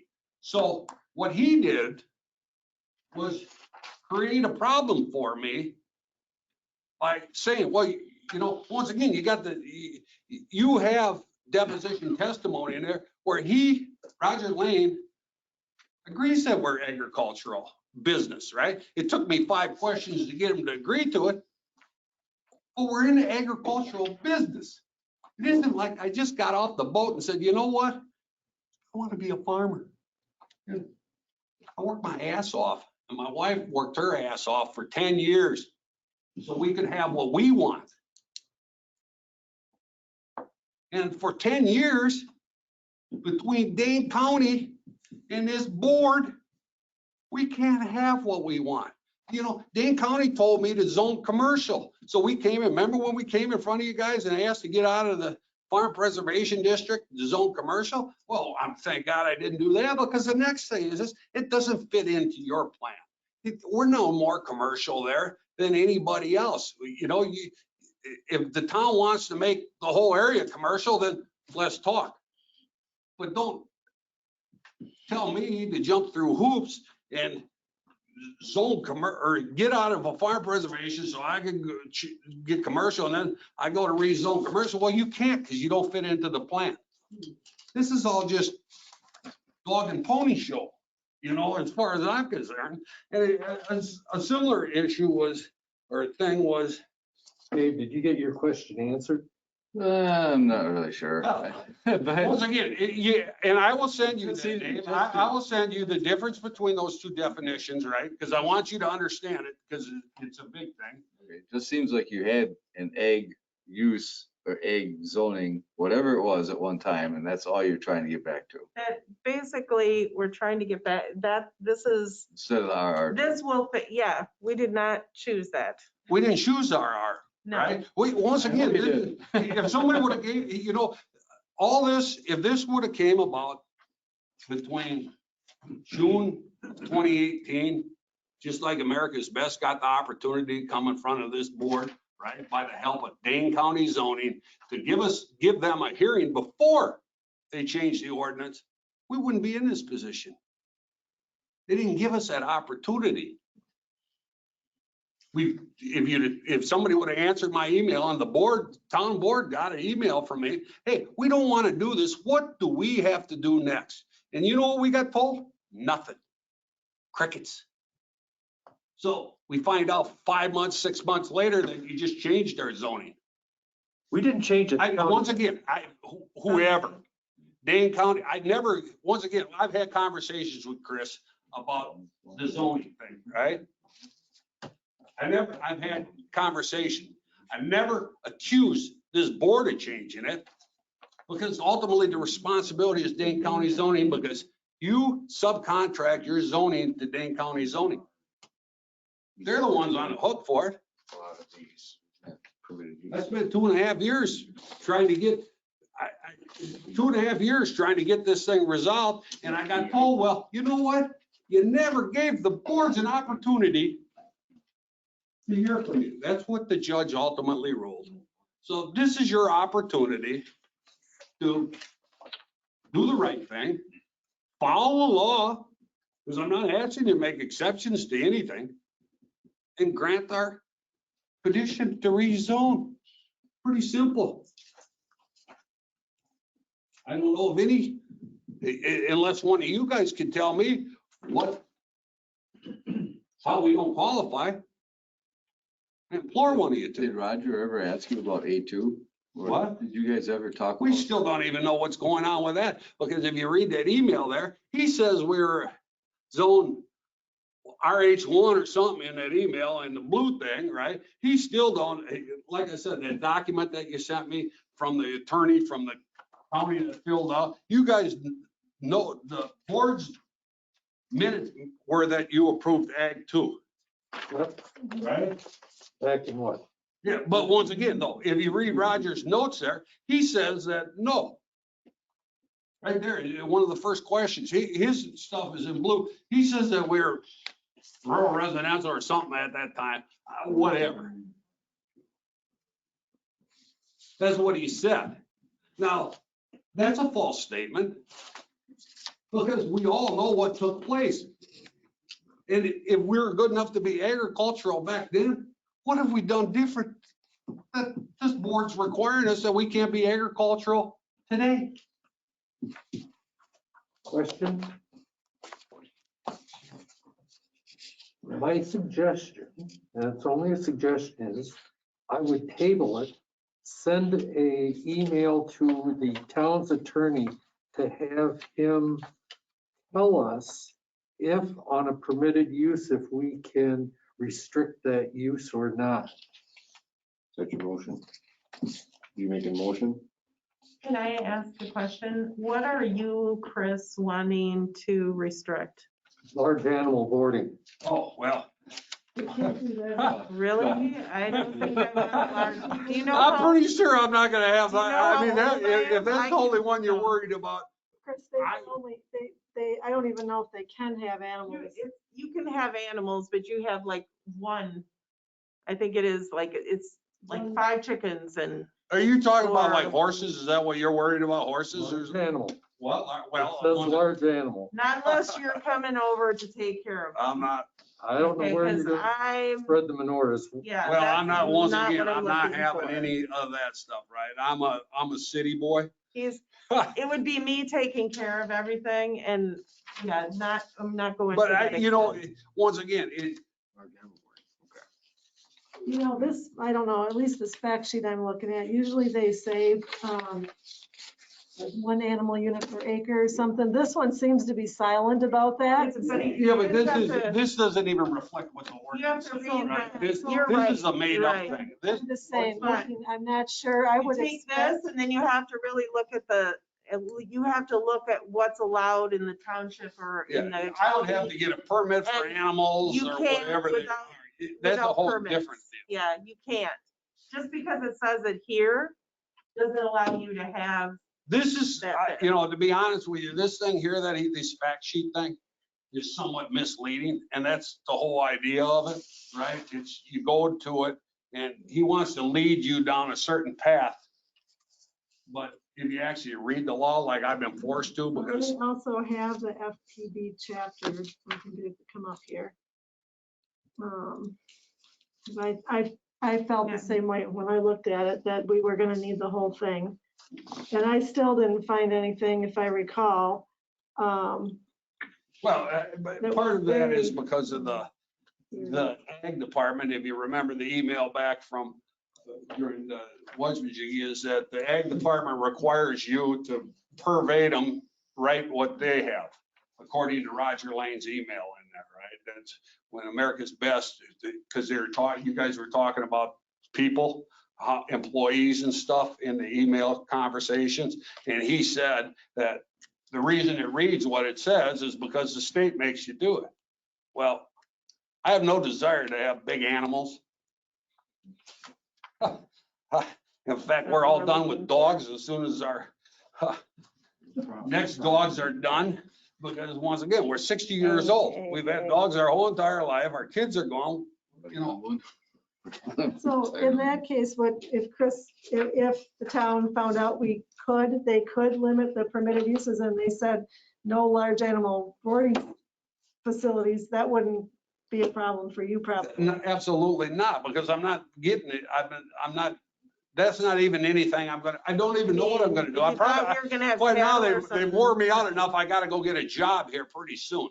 So I won't have as much time to interact with you guys. I know you'll miss that a little bit, but send you a few emails and stuff. But once again, I got one hell of a sense of humor too. So I can laugh at myself because you have to laugh about this whole thing. It's the craziest thing I've ever, you know, I'm like a magnet for conflict. I'm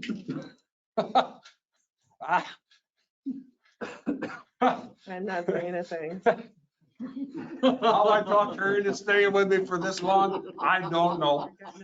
I got absolutely nothing. Plead the fifth, huh? Plead the fifth. Yep. But I know that we're good people and that we ain't gonna do nothing that And anybody. I don't work wanna do, full-time You know, in nursing at UW Hospital. I don't even know what I'm gonna do, right? I mean, I got grandiose plans that I would love to do, but I'm not doing anything except for what I can afford right today. I told you that a long time ago. The reason that we spent so long working on our barn, because I did it as I could afford it. I'm not gonna I didn't take $100,000 loan out. I spent $100,000, but it was money that I could afford to spend. I wish I had it back, but once again, I gotta be able to get a portion of that back as we look to our retirement. And, So are there any other things you want to? Save your money on an attorney. I just, I feel bad every time If you that's guys the go to only the thing attorney. you're looking at is the large animal, believe me, it's not, that's not what I'm I don't know looking if you want that on that corner. Well, I don't, what are you talking about? Utility services or transportation utility? I don't know what that means. Utility service associated. Yeah, unless he wants to put up a cell tower Well, I'm not doing that. That I would got a be- full head of He doesn't hair have the on the acreage to do that. there. Right. Because you got fall zone and he's, Oh, There was yeah. one Okay. going up in by the So- cemetery, wasn't there? yeah, We in the had back, approved yeah. that. I'm not storing any vehicles there. I'm not, because my building ain't big enough for that. My barn, right? My barn ain't big enough for any of that stuff, right? I don't know what I'm gonna do. First things first, right? I gotta get the zoning. Then, once I write a business plan for what I do based upon that, we'll sit down and we'll discuss that after the fact. And if you tell me, hey, you know what time you're gonna need a conditional use permit because you're gonna use this, this, and this, and what are the conditions of the permit? By all means, I'll buy it and pay for it. It is what it is. You gonna have any farm-related exhibitions, sales, or events? Well, once again, I don't know whether I will or not. I might want to put a thing up to sell buildings for an exhibit, right? Just like a farm progress show, right? Hey, I'm gonna have an open house today to sell ag buildings today, right? Once again, But it's less than. it ain't gonna be. What's that got to do with, if we want to, if we're putting, it is allowing for farm-related exhibitions, sales and events 11 days. per There's a lot of year different left. agriculture related uses you can use that for that don't require a conditional use permit. Yeah, So you have to, that's what, you have to look at the chapter 91. That will tell you what agricultural uses are. That's in there. And once again, I don't have a problem. You want to table this thing? By all means, but don't waste your money to the attorney. If you want to, go ahead. But once again, you're going to find out that you can't condition any of these permitted by right uses by state law. I'm flat out, you can't. but I can guarantee you, we're not looking at heavy. And we're not looking to Large get into a animals. legal fight with you guys over this, but we are. Well, because depending on how big the exhibition was. I wouldn't have, once again, Issue. if it can only become an issue, Know that. but 200 people is what the law reads. If we have we got to notify Dane County if we have an exhibit over 200 people. Yep. It's already in the law. We're going to follow the law because that's what the law says. Just because it's Yeah. here doesn't mean you can't, you have to follow something here. All right, so there's two things I see here amongst other stuff that didn't have time to read, so I apologize. Which I should say I read some of it, but not all. There's two things. Under the permitted uses in which you're stating, we cannot alter, correct? Absolutely, you can. Okay, right there, you just said it. We can't alter them.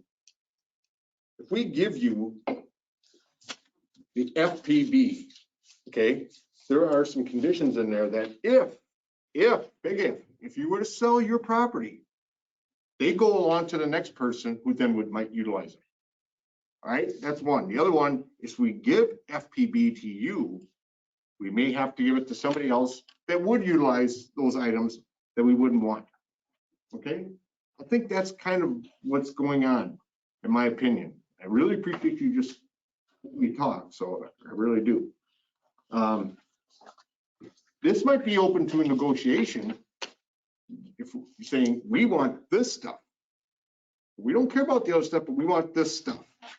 Definitely want whatever, the stuff you want.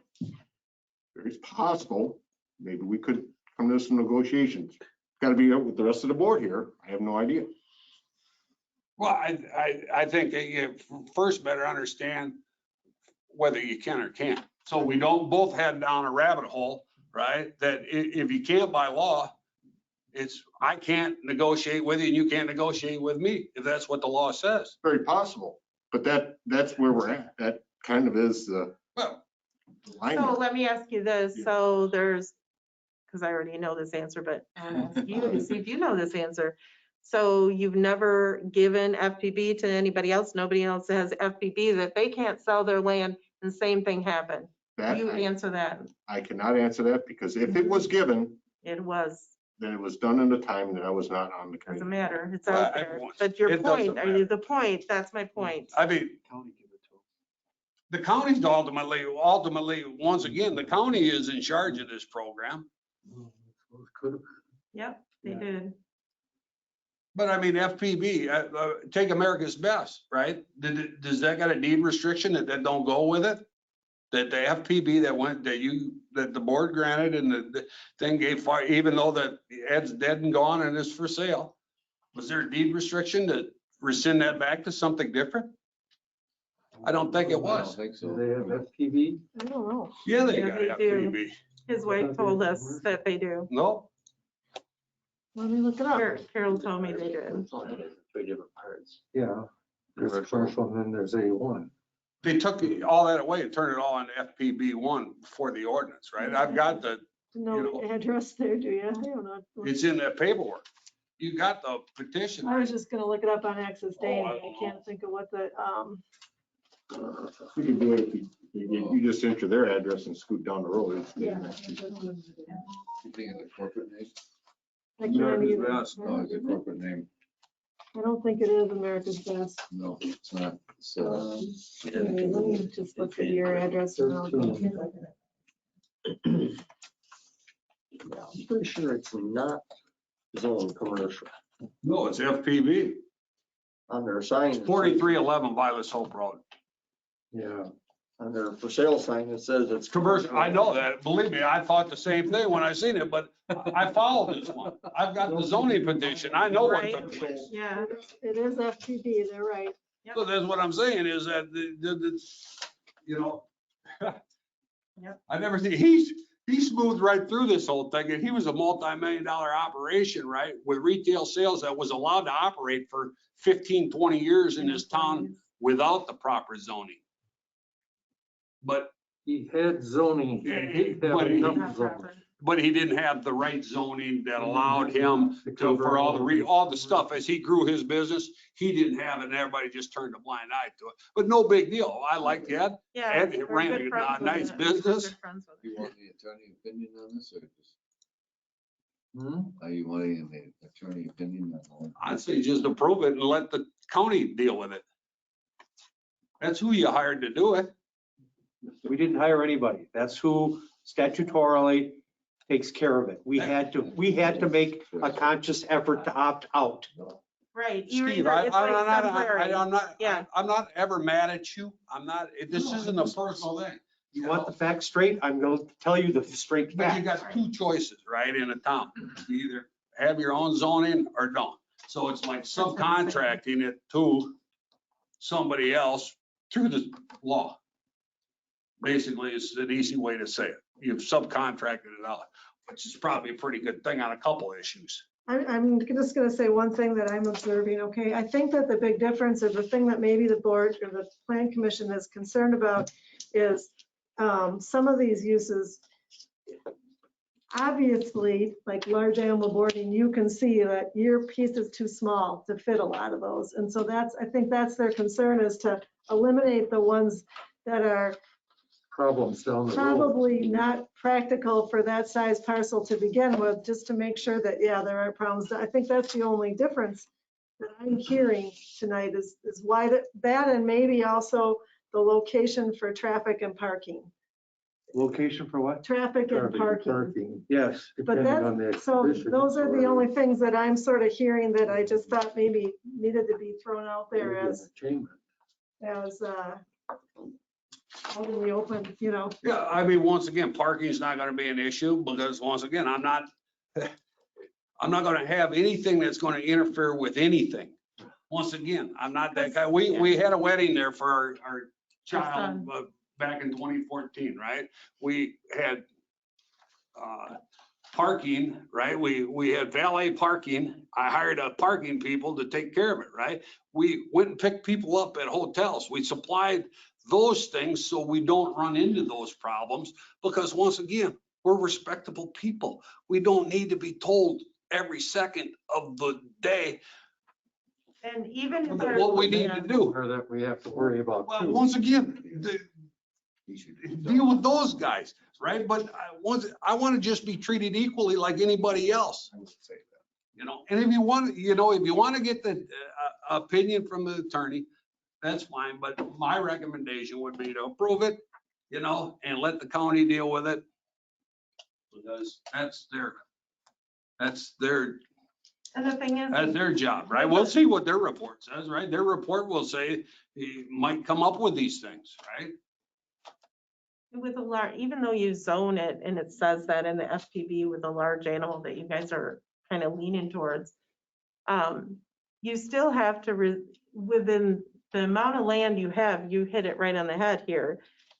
You still have to go by what is in the county of what's allowed, and they don't allow that. They don't allow You it. don't allow that. Our You don't neighbors ain't allow gonna it. allow it. They don't allow Nobody's gonna that. allow it. Yeah. We're not gonna allow it. You still have an extension of that. You have what the law is of how many we have in the county, how many animals, what kind of animals, all of those sorts of things. So whether you have it as part of an FPB, I think it's null and void because she's right. We don't have a big enough place that they wouldn't allow it for the county. But we wouldn't do it because state laws. we couldn't do it because we don't have a big enough place, just by common sense, right? It's just is what it is. And we're not looking at having Woodstock there, if that's what you're thinking. I mean, that's not on my docket. That is not on my bucket list. I'm just telling you, there's certain things, we're about in our 60s, we're not looking towards those things. So we're just simple people. Huh? I can go either way. What do you want to do? Wasn't there a motion and a second on the table? No, I don't think so. no. I thought you made it and you seconded it. No, we never did. Oh, you were asked. No. Oh, my mistake. And I'll just make the motion to approve the rezone to the FBB. There's a motion. Is there a second? I'll second. I'll second. Motion. He a third. Motion by Mule, second by, the new guy. Yeah. Oh, he shows up. I missed one meeting. You're the new guy. Kudna to approve the FPB zoning. Any discussion on that motion? Hearing none. All those in favor signify by saying aye. Aye. Opposed, same sign. Motion carried. It'll be on the December 6th town board. We appreciate it. Thank you very much for Thank your you. Next item is Dane County Solar LLC, applicant Dane County landowner revised site plan for a solar facility. Additional use permit. It's what we had last month. County AB Hope and Femrite Road.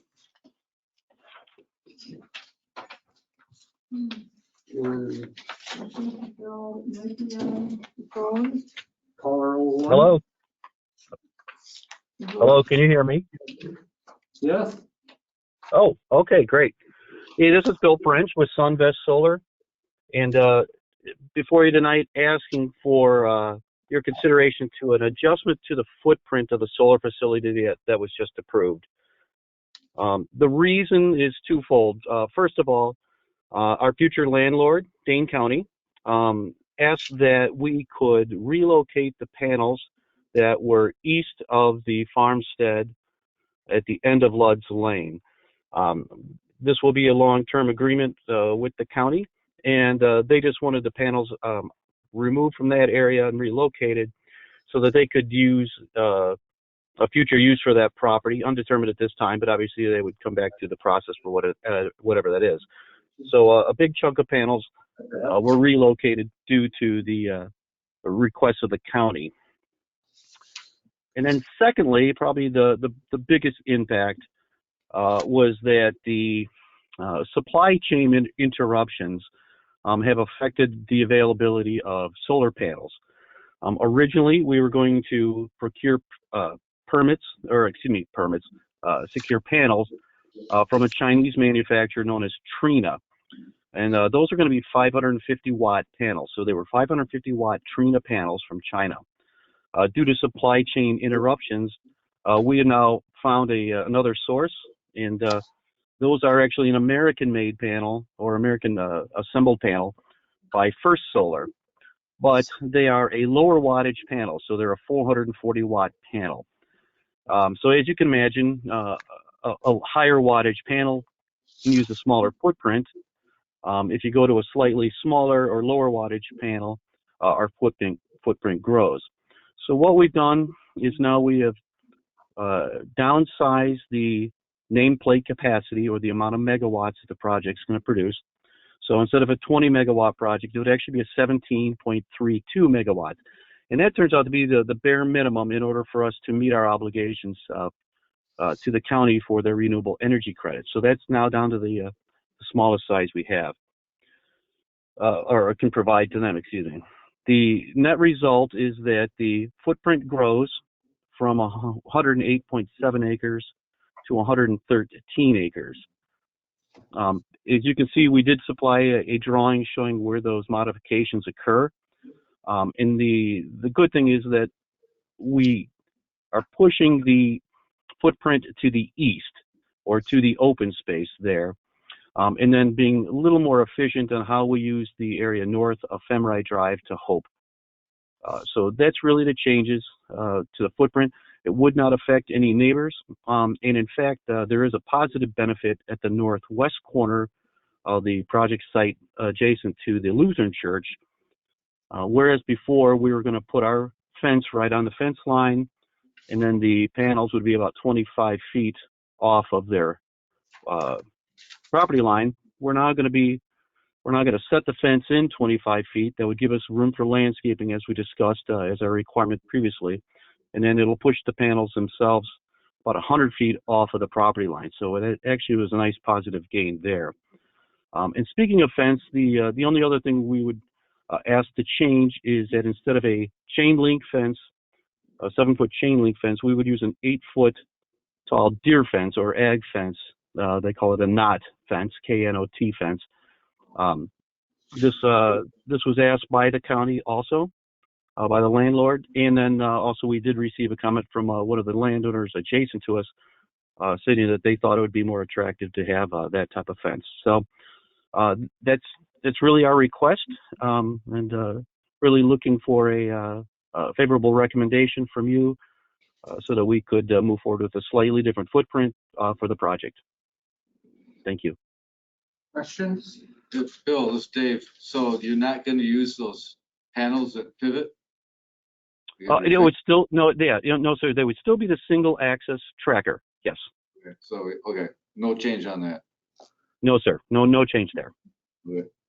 Bill, this is Troy Eichhoff. Are you going to change the gauge of the wiring?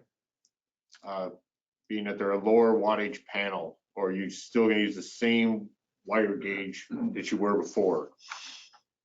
I'm not an engineer. I don't know that answer, but I could certainly find out for you. Well, the reason why I'm bringing it up is that I'm assuming you would not change it, that in the event that if a higher wattage panel would become available, you could just adapt the higher wattage panel, already having the proper gauge wire. Yeah, you know what I don't know is where's the breakpoint for wire gauging to go up. I'm sorry, I just don't know that answer. All right, that's fine. Yeah, sorry. I'm a planner. I'm a land planner, not the engineer. Well, I'm gonna assume that it was just this land plan that we're not gonna change anything. I would assume that, I think that's a safe assumption, yes. If you would, if you know it's gonna change, if you could send something off to Kim, I would greatly appreciate it. I sure will. I'll make a note and ask the engineers that question. Where are the panels made? I know they're assembled here in the US, but where are they made? Like a deer fence. Well, I think some of the panels are made here. I was just wanted to be careful to say that there wasn't complete assurance that they would be. Some of them still may come from Asia. Not available that's made in the US. I mean, I know the other ones were made in China. In the US does not manufacture the larger ones, or we just No. because of the price wise that you're trying to save money. It was availability. They had the 445 watt panels available. They do make a higher wattage panel, but those are already spoken for.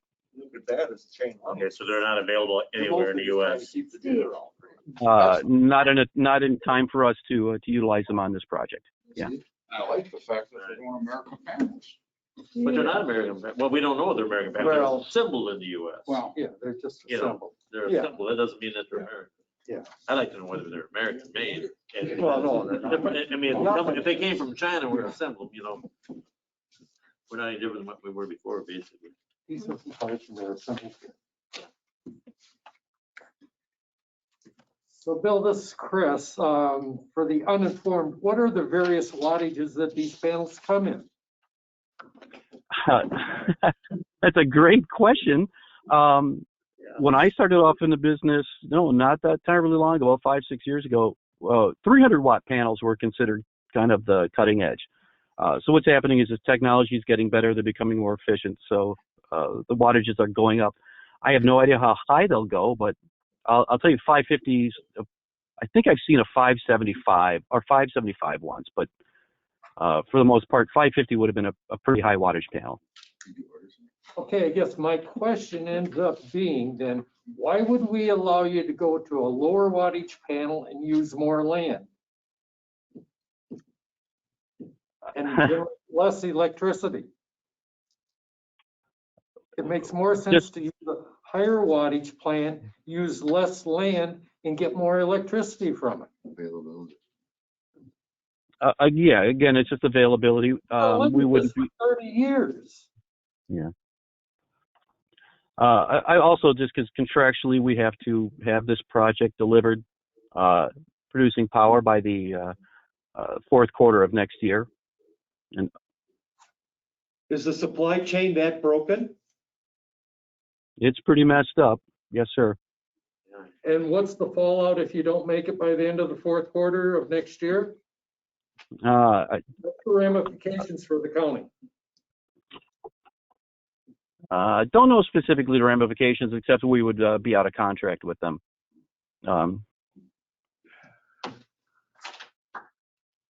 mean, the county's not under any legal obligation to do what they're doing. This is just basically feel good to go ahead and try and reduce their carbon footprint, as you put it the other day. Mm-hmm.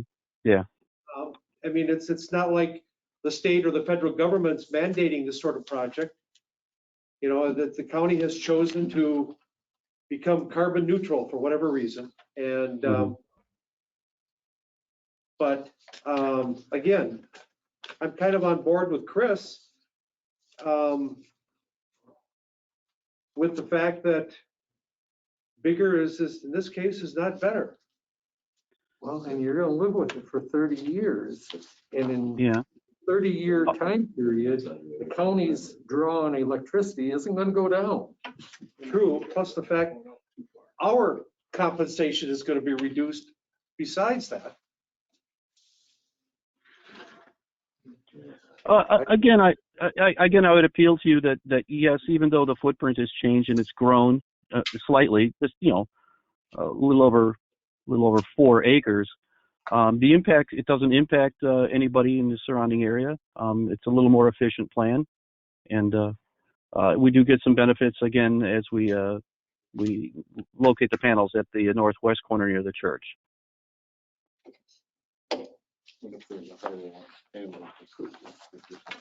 What's that?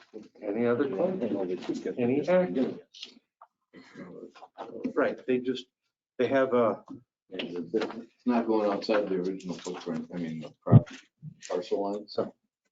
Still within the original parcel lines, right? Yeah. And so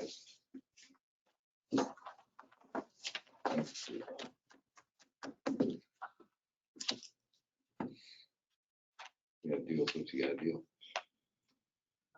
well, I guess I'm not hearing, or you haven't volunteered, perhaps maybe because we haven't asked, but given your current situation with the supply chain issues, has the county said, not looked on you favorably to say, okay, we understand, we can afford to go ahead and, change the end date or the due date of your contract? I have not personally had that conversation with the county. I don't know.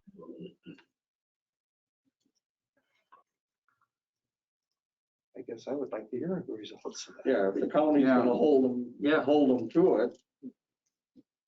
I mean, this is something obviously out of their control. Right, the county's dictating it. That's right. So who's control there? Yeah. They should have done their homework to begin with, though.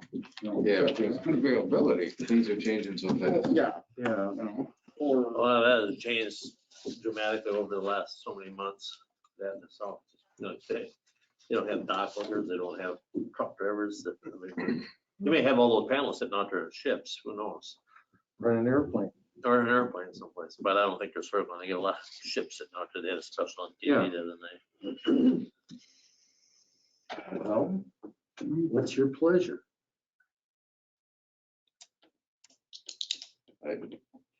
What was the reason for going with the, Chinese. no, I mean, well, yeah, that's a discussion, a big discussion there to begin with. But anyway, what's was the rationale for the county to say they want to go with a knot fence as opposed to chain link? I know you got It was chain really, link in other facilities. yeah.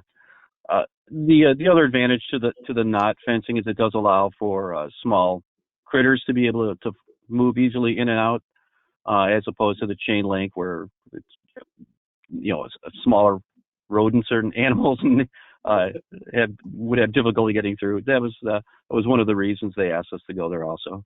And also it's less of, it happens to be a less obtrusive looking fence than chain link. Put a barbed wire, yeah.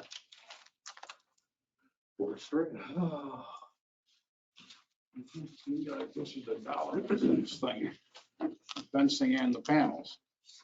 That's kind of what I was thinking. What's your pleasure? It's a what? I didn't hear. It's a what, Mike? I think it all comes down to dollars and cents. That's why the changes are made. Make America great, so. It still stays within the original property lines. Helping the church out indirectly, so to speak. 3 acres isn't gonna upset me. 5 acres. Huh? 5 acres. 3.5, somewhere in there. Well, You're going to generate less electricity. You're going to take up more land. And sooner or later, we're going to run out of land where you can put them because we want to eat. Exactly. So you better be as efficient as you can be today with what you put up. What's to prevent the county from buying the next farm down the way and putting up another one because they don't have enough power out of this one? So how much power are you gonna lose off this bill? How much am I going to lose? 20 down to 17. 20 to 17.3. Yeah. 22 to 17.32 That's nothing. megawatts. It's quite a bit. What, 25, 20%, 22%? Something like that. And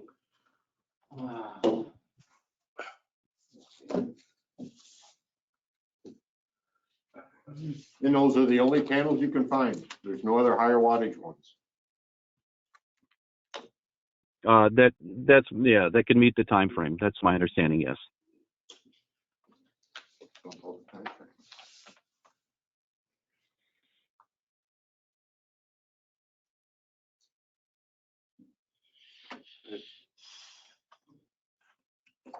Motion? Anyone? You don't want to hear what I'm gonna say. So bigger panel. Well, we don't, quite frankly, I don't know that. Just because there's, again, a couple things. The county, or they have a feel, and I understand that they have an obligation, that they have a drop dead date for the completion of the project. Okay? Somebody along the way, be it the county, them, their suppliers, not to say Sunvest is to be held, somebody dropped the ball to say, oops, we can't supply all of a sudden these panels now. And this is an overnight thing, and I have a hard time believing that,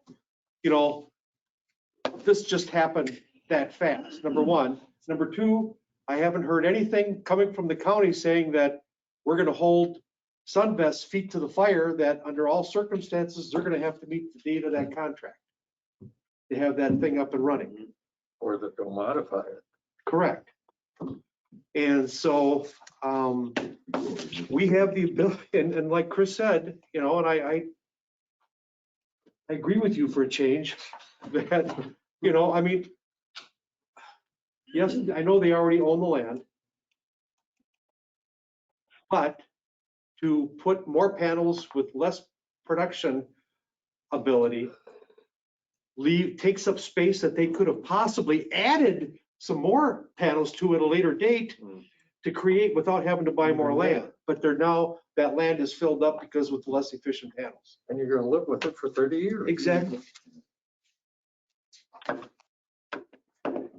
So you want to have input from the county? I think that's what I'd like to hear. Yeah. If the county says, yeah, we're gonna be hard ass about it, then they are up against the wall, and I know I'm different. Exactly. I don't think the county's gonna be that hard about it. I wouldn't think so.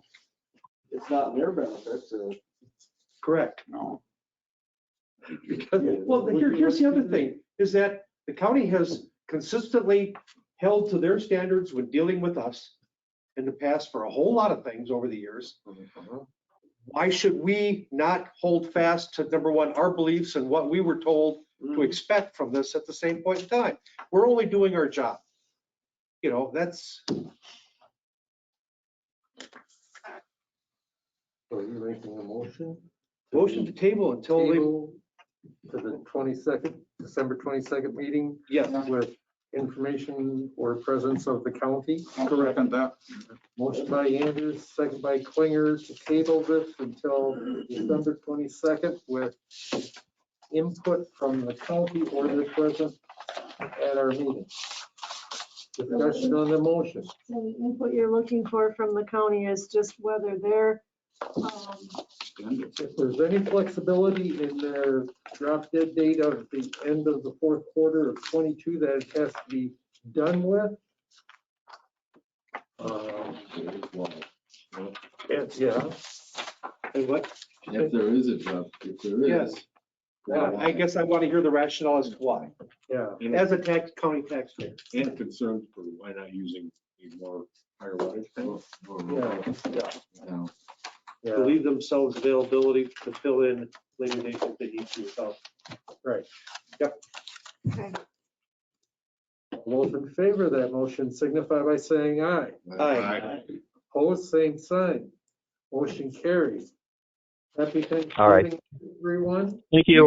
We'll get back to you as soon as we can with the information you're looking for. Thank you. Thanks, Bill. Is there a motion to adjourn? Motion. Motion by Klinger, second by Myler for adjournment. All in favor signify by saying aye. Opposed, same sign. Motion carries. I have a hard time trying to figure out how do you get on a job, a multi-million-dollar job like this, And then after